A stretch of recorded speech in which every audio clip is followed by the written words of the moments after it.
பஞ்சபூத ஸ்தலங்களில் ஒன்றாக இருக்கக்கூடியது சிதம்பரம். சிதம்பரத்துல மூலவரா இருக்கக்கூடிய நடராஜ பெருமானுக்கு வருஷத்துல 6 முறை தான் சிறப்பு அபிஷேகம் நடைபெறும்.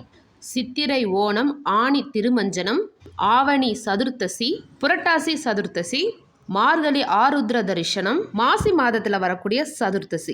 இந்த 6 நாட்கள்ல தான், வருடத்துல இந்த 6 நாட்கள்ல தான் நடராஜ பெருமானுக்கு சிறப்பு அபிஷேகம் நடைபெறும். அதுலயும் ரொம்ப முக்கியமானதா கருதப்படுறது மார்கழி மாதத்துல வரக்கூடிய ஆருத்ர தரிசனம், அப்புறம் இந்த மாதத்துல ஆனி மாதத்துல வரக்கூடிய திருமஞ்சனம். இந்த 2மே ரொம்ப முக்கியமானது அப்படின்னு கருதப்படுது. அதற்கு காரணம் என்ன அப்படின்னா, ஒரு வருடத்தை 2ஆ பிரிக்கிறாங்க. அதுல ஒண்ணு உத்தராயண புண்ணிய காலம், இன்னொன்னு தட்சணாயன புண்ணிய காலம். இதுல தேவர்களுக்கு காலை பொழுதா வரக்கூடியது மார்கழி மாதம், அதே போல தேவர்களுக்கு மாலை பொழுதா வரக்கூடியது இந்த ஆனி மாதம். அதனால தான் மார்கழி மாதத்துல வரக்கூடிய ஆருத்ர தரிசனமும் ஆனி மாதத்துல வரக்கூடிய இந்த திருமஞ்சனமும் ரொம்ப சிறப்புடையது அப்படின்னு சொல்லப்படுது.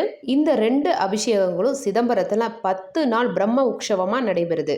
எந்த கோவிலுமே இல்லாத ஒரு விஷயம் இந்த கோவில்ல நடக்குது. என்ன அப்படின்னா, மூலவராக இருக்கக்கூடிய நடராஜ பெருமான் தான் உற்சவராக திருத்தேரில் எழுந்தருளி 4 மாட வீதியில வலம் வந்து மக்களை அருள் பாலிக்கிறார்.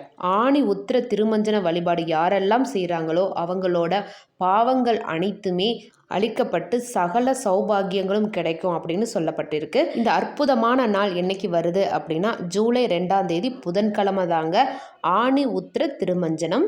இந்த நாளில் ஆடல் அரசனான நடராஜ பெருமான வழிபட்டு சகல சௌபாகியத்தையும் பெறலாம். ஆடிய மாதனே அம்பலவானனே நாட கருணையை ஏழை அறிவேனோ.